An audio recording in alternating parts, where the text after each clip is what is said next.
Alléluia, alléluia, shalom, shalom, shalom. Nous sommes à Sinaxé depuis Panagia, notre presbytère dans le 92e à Meudon, dans la région parisienne. Je vois que vous n'êtes pas nombreux à vous connecter. Je ne sais pas si c'est un souci d'Internet à notre niveau. Je sais que hier, nos notifications n'ont pas été assez visibles. Donc je vous demande de vous connecter au maximum. Vous tous qui connaissez le principe de ce temps d'intercession, ce temps de prière qui va se tenir aujourd'hui depuis Paris, partout où vous êtes, n'oubliez pas les trois principes pour convoyer la bénédiction par les saints de ce jour. C'est de liker, je ne vois pas assez de likes. Likons pour que nos notifications puissent influencer ce réseau, pour que toutes sortes de limitations, toutes sortes d'influences négatives qui est faite pour ne pas que nos émissions puissent se répandre, soit brisées à Béatrice Kimi, soit Béni Kima, soit Béni ma fille. Elle a partagé dans 50 groupes. Suivez son exemple, vous tous qui êtes connectés, n'oubliez pas, nous sommes à Sinaxé. Comment devenir Dieu par la grâce? Et cela se passe par l'imitation de la vie des saints. Je crois qu'aujourd'hui encore, depuis notre maison, depuis notre presbytère Panagia, dans la région parisienne, dans le 92e à Meudon, quelque chose de bon t'arrivera. Dans cet environnement qui appelle à la prière, dans cet environnement assez reposant, Je suis dans l'un de nos salons et je pense que Dieu utilisera ma voix pour te rejoindre. Comme il a utilisé la voix du prêtre Élie pour rejoindre Samuel, Dieu fera de grandes choses pour toi. Et c'est pour ça que pour que les saints soient contents, 3 choses à faire. Partager pour faire œuvre d'évangélisation, pour leur montrer que vous n'êtes pas gêné à faire connaître Jésus-Christ, même dans les groupes où vous avez honte d'affirmer votre foi. Likez pour dire au Seigneur que vous l'aimez, surtout au sein de ce jour, que vous les aimez et bien sûr envoyez vos requêtes de prière pour qu'ils puissent monter et descendre avec vos prières, descendre avec vos bénédictions. C'est bon de partager ce moment de grâce, ce moment de faveur. Vous tous que nous suivez, je vous attends pour quelques secondes encore. Partagez, nous sommes à Panagia, notre presbytère de la région parisienne de 92e à Meudon. Et je crois que Dieu sera bon pour vous. Adorons sa présence qui est bonne, qui est vivifiante et qui est rassurante. Béatrice Kima qui a tagué Bénélope et Yeshua, sois béni toujours ma fille. Tu fais un beau travail, je prierai spécialement pour toi ma fille bien-aimée. Continuez de liker. Nous sommes seulement 28. 26 personnes connectées, 30 seulement. Comme dirait ma mère, oh là là. Anne-Carole Queen, sois bénie. Ah, Maxima Nouma, sois bénie. Que la grâce de Dieu soit sur toi. Ton épouse est derrière sa caméra. José Théalou, sois béni. Que la grâce de Dieu soit sur vous tous. N'oubliez pas de liker. Pour dire à Dieu que vous l'aimez, pour dire à l'Esprit Saint que vous l'aimez. Myriam Vanessa, soit bénie. Ma fille, j'ai dit, on ne peut pas, si soit-il, on like. Le principe, ce temps d'intercession là, on like. Alléluia. Béatrice, Sosten Lasma, s'il te plaît, on like, on ne met pas de réponse. Amen. Voilà, merci toi, je sais que tu connais le principe de l'émission. Continue de liker toujours. Christophe Yo, sois béni. Ézéchiel, il faut liker. Allez, chante Ézéchiel, sois béni. Tatiana Kona, merci, mais continue de liker. Pour que nous puissions... On ne sait pas, mais depuis quelques jours, les restrictions de Facebook se font plus fortes à votre endroit. Aïda, sois bénie, ma fille princesse. Likez, continuez de liker, de partager. Marie-Karen, sois bénie, sois favorisée. Alléluia. Chante Ézéchiel, que Dieu t'élève aussi, que Dieu appose son cachet de bénédiction sur toutes tes œuvres, sur toutes tes activités. Tu voudrais prendre la tâche avec le diacre chante Ismaël pour le sacre. Christophe, sois béni. Merci de liker, toujours de partager. Et n'oubliez pas de voir vos requêtes de prière. Parce que nous voyons Florence, je ne vois pas Florence, je ne sais pas où elle est, Florence. Florence, où es-tu? Ok, c'est Déborah que je vois. Merci, Déborah. Merci, Déborah. Merci. Que la grâce de Dieu soit dans votre vie. Alléluia, alléluia. Continuez de liker. On n'a qu'à 45 connectés. Oh, c'est pas bon. Aujourd'hui, je voulais relâcher une faveur exquise, une faveur de nectar sur quelqu'un. Il est bon que tu puisses partager. Partage, envoie ta requête de prière à la fin. Quand tu as partagé, quand tu as liké. D'ailleurs, le like, il faut continuer de liker jusqu'à la fin de ce temps-là pour que ton échelle ne soit pas interrompue entre le ciel et la terre.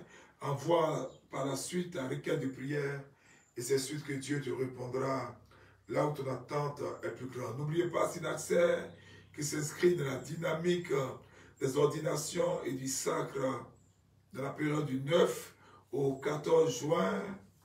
Dieu s'apprête, comme il a fait pour cette commission, à faire un revirement dans ta situation, un revirement dans ton histoire. Jusque-là, tu empruntes les sentiers des difficultés, les sentiers du chômage, les sentiers de la maladie, les sentiers du non-accomplissement, les sentiers tortueux et tumultueux du manque de visa, du manque de papiers, du manque de promotion, du manque du travail. Je crois que ce temps marquait un temps pour toi, pour un revirement drastique de situation, pour un changement de ton histoire. C'est pourquoi, aujourd'hui, avec l'évêque qui est honoré ce jour, nous voulons te demander toujours de continuer à liker, continuer à envoyer ta requête de prière, continuez, Luisinda, sois béni, continuez de liker, envoyez vos requêtes de prière. Le Ropero, continue d'envoyer ta requête de prière. Continue d'envoyer ta requête de prière. Idéba, nous prierons pour tout ce blocage dans ta vie. Isabelle Marie, sois bénie, ma fille bien-aimée. Catherine Aquès, nous prierons pour toi. Enandoli, maman Enandoli, nous prierons pour toi aussi. Que la faveur de Dieu soit sur toi. Valérie Yao, j'espère que tu as liké avant de mettre le Amen.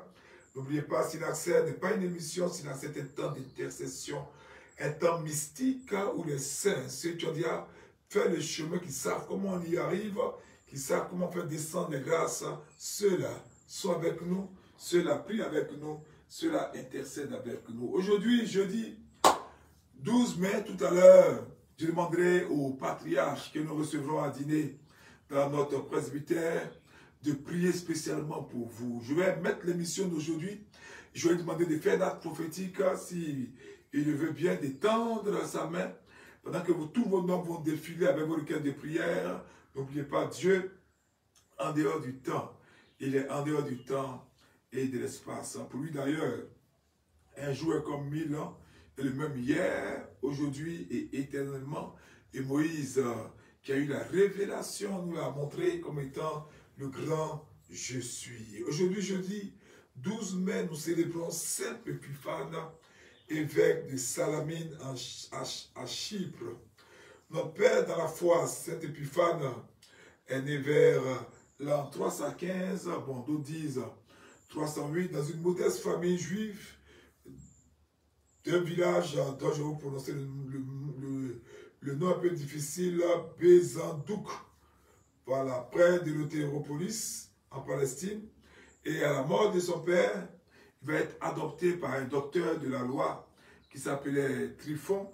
Et ce dernier projetait de lui donner un mariage à sa fille. Mais Épiphane était plutôt animé depuis son enfance, depuis sa tendre enfance, d'un grand zèle pour les études. Il va donc étudier aux côtés de ce brillant docteur à l'Écriture sainte. Il va également étudier les institutions juives. Il va acquérir par la suite la connaissance de 5 langues. My God, le grec, le latin, l'hébreu, le syriaque et le copte. Vous savez, à l'époque, c'était vraiment une chose très très rare. Et à la mort de Tryphon, il va hériter de toute sa fortune. Un jour, alors qu'il est en train de visiter ces terres, et il passe à cheval à côté d'un moine chrétien nommé Lucien. Et ce moine va rencontrer un pauvre et n'ayant pas d'argent. Sous ses yeux, il va voir ce moine se dépouiller de son vêtement pour donner son vêtement à ce pauvre. Et aussitôt, une robe d'une blancheur resplendissante va descendre du ciel pour couvrir le moine. Ce signe va confirmer l'admiration qu'Épiphane entretenait pour les chrétiens depuis que, dans son enfance, il avait été sauvé miraculeusement par l'un d'eux de sa monture qui s'était emballée, qui s'était précipitée, qui a commencé à galoper, à vivre à lui. Alors, il va tomber aux pieds de Lucien, il va le supplier de le baptiser et de l'accepter dans l'ordre angélique. Baptisé avec sa sœur par l'évêque de la cité, il va distribuer à tous ses biens. Il va devenir le disciple de Saint Hilarion, que nous commémorons également aussi le 21 octobre. Donc il va suivre avec exactitude pendant tout le reste de sa vie la stricte discipline ascétique.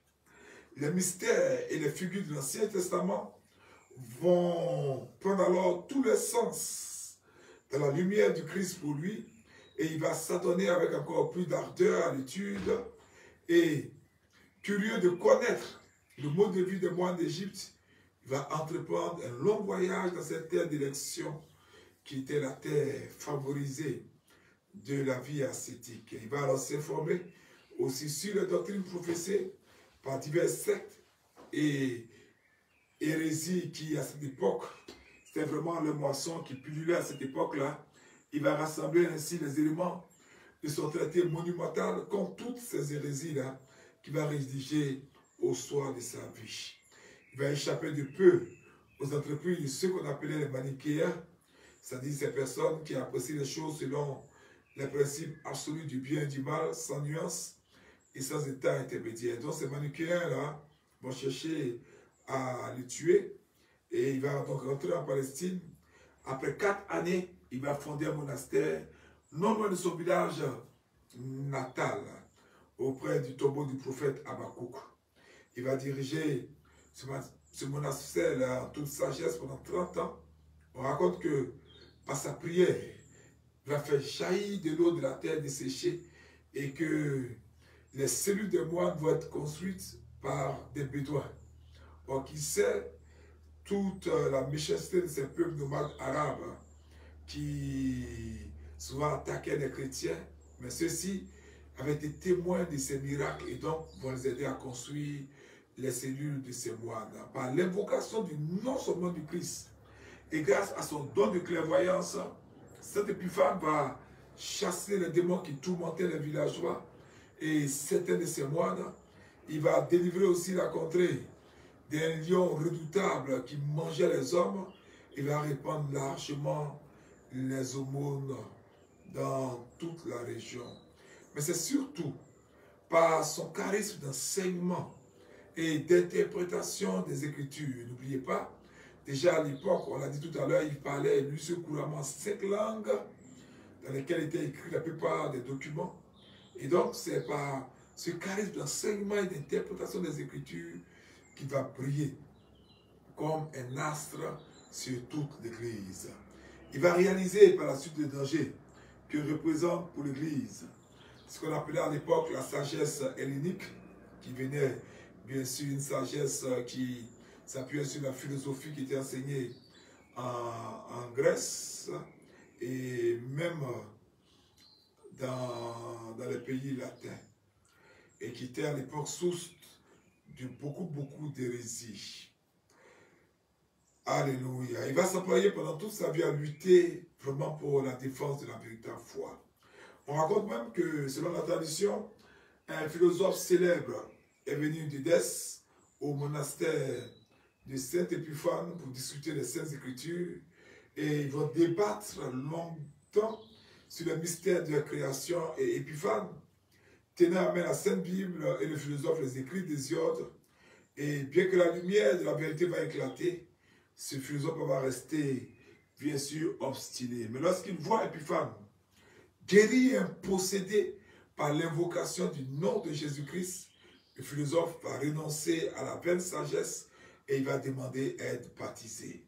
C'est pourquoi j'ai envie de vous relater ces paroles de l'apôtre Paul.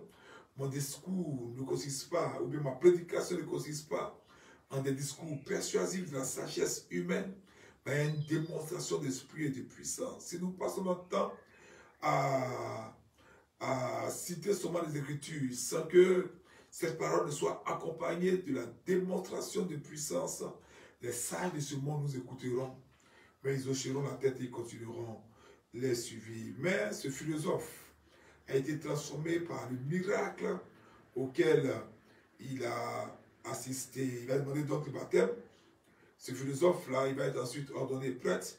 Il va devenir le successeur du saint à la tête du monastère. Vous voyez comment les chemins de Dieu sont souvent insondables. Cet Épiphane va quitter son monastère pour échapper aux honneurs des hommes et parvenir à Chypre, où il va avoir la grande joie de retrouver Saint Hilarion. Épiphane va accepter, sur la pression de ce dernier, d'être consacré évêque du siège métropolitain de Constantia. Constantia, c'était dans l'ancienne Salamine. Et cela s'est passé autour de 367. Cette élévation n'a pas été une occasion de vaine gloire pour lui, mais plutôt a été un moyen d'échapper aux entreprises des hérétiques, ceux qu'on appelait les hérétiques sémi-ariens, qui étaient à l'époque là très influents en Palestine. Et pendant 26 ans, notre saint va montrer un zèle exemplaire dans le gouvernement de son diocèse et la confirmation de la foi orthodoxe. Il va le faire tant à Chypre que dans le reste du monde. Et bien sûr, en tant qu'élu vase d'honneur, vase d'élection du Seigneur, de nombreux miracles vont confirmer de manière éclatante ses vertus pastorales et son amour paternel pour ses chrétiens. Sa générosité et ses interventions en faveur de ceux qui étaient victimes de l'injustice vont lui attirer toutefois la haine, bien sûr, d'une partie de son clergé qui était menée par le diacre Carin, qui va l'accuser de dilapider l'argent de l'Église. Malgré toutes les entreprises de ce dernier pour diffamer les saints, Épiphane va lui montrer toujours la même bienveillance et Carin va être finalement châtié par Dieu et va mourir misérablement. Comme nous le disons, retour à l'envoyeur. On raconte que lorsque le saint célébrait la divine liturgie, il voyait visiblement de ses yeux donc le Saint-Esprit descendre sur les dons pour les sanctifier lui-même. Alléluia, c'est tellement beau. Je crois qu'aujourd'hui, par l'intercession de notre Saint, quelque chose de grandiose, de merveilleux, par fond sur toi. N'oublie pas, nous sommes à notre temps pour préparer les sacres et les ordinations. Et cette période est une période de revirement de situation et de changement d'histoire. C'est pourquoi aujourd'hui, je crois et j'ai l'assurance dans mon cœur que par l'intercession de ce saint de ce jour, un revirement tant attendu, un changement spectaculaire fondra sur toi pour changer toute difficulté en lieu d'allégresse et de témoignage. Alléluia, alléluia. Alors un jour, notre saint va être privé de cette vision. Il va être privé de la vision de voir le Saint-Esprit descendre pour sanctifier les saints dont sur l'autel. Et cette privation s'est faite à cause de l'indignité d'un de ses concélébrants. Et après l'avoir écarté, cet Épiphane va supplier Dieu avec l'âme. Il va supplier Dieu de nous continuer la célébration qu'à la suite de nouvelles manifestations de la gloire divine.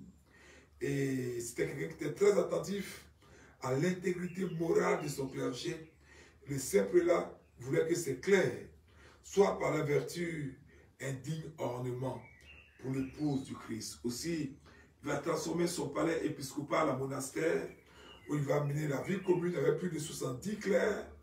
Et en 382, il va laisser le gouvernement de son diocèse à Saint-Philon de Carpathos.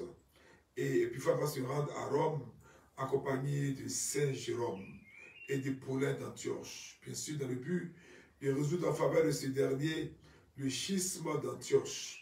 Ils vont résider dans la demeure de Saint Paul et le biographe du Saint rapporte qu'il va faire là d'éclatants miracles encore. De retour à Chypre, lors d'une terrible famine, il va distribuer à la population le blé qu'il avait acheté aux voleurs avec de l'or reçu à la suite d'une vision.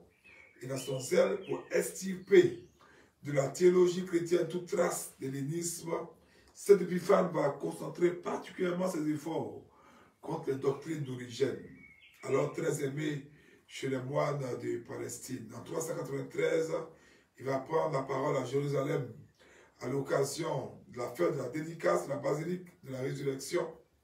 Il va proclamer qu'Origène est le père de l'arianisme. Vous savez, l'arianisme, je vous l'ai dit à plusieurs de nos émissions, c'est une doctrine qui professait que dans la Trinité, le Fils n'est pas parfaitement égal au Père et qu'il même n'est pas de même nature consubstantielle que le Père. Et il va combattre dans tous ces hérésies de soi-même. Le patriarche Jean, auquel Épiphane va reprocher sa sympathie à l'égard de ce qu'on appelait les origénistes, va répliquer en attaquant les adversaires de l'exégèse allégorique de l'écriture prônée par le grand docteur alexandrin.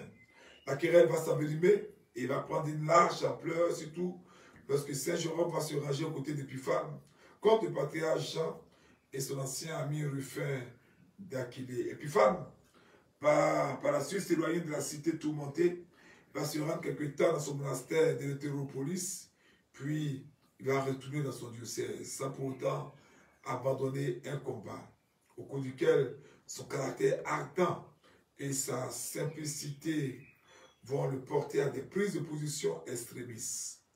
Le flambeau de la lutte anti-origéniste va passer alors à l'archevêque d'Alexandrie Théophile, qui précédemment était disciple de l'archevêque d'Alexandrie qui était disciple d'Origène, et en était devenu un ennemi féroce et implacable. Et par la suite, bien sûr, les vues de l'Église orthodoxe, de la foi orthodoxe, vont s'imposer à tous ces hérétiques-là. Alléluia. Donc aujourd'hui, nous fêtons ce grand saint-là, qui est une grande, grande bénédiction pour tout le corps du Christ, pour tous les chrétiens. Et nous allons demander que par son intercession, Dieu nous accorde sa faveur. Alors, il va remettre son âme à Dieu pendant la traversée de la mer, puisqu'il retournait dans son diocèse et cela se fait le 12 mai 403, après avoir exhorté ses disciples à préserver la pureté de la foi et à se garder de la traite des richesses et de la calomnie. À l'arrivée du navire à Salamine, une foule immense qui tenait des sièges à main va accueillir son pasteur et va l'accompagner avec l'âme jusqu'à l'église, où pendant 7 jours, une grande partie de la population de Chypre va venir pour le vénérer. Le culte de Saint Épiphane va se répandre rapidement et son tombeau va rester un des lieux de pèlerinage les plus vénérés de l'île dont il est le saint patron. Aujourd'hui encore, nous faisons mémoire de notre saint Père Germain, archevêque de Constantinople. Nous faisons également mémoire de notre vénérable Père Théodore de Cythère. Nous faisons mémoire de notre vénérable Père Philippe d'Agira en Sicile.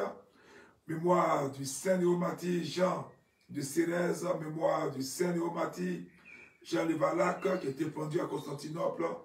Mémoire de notre vénérable Père Denise Archimandrite de la Lande de la Trinité Saint-Serge. Et mémoire du saint Néomatie Pierre pour pauvres. Que par la prière de tous ces saints-là, Dieu nous accorde la faveur. Partout vous êtes, élevons la voix et continuons de prier. Demandons que notre saint Épiphane nous rejoigne au carrefour de nos besoins. Partout vous êtes, adorons le Seigneur.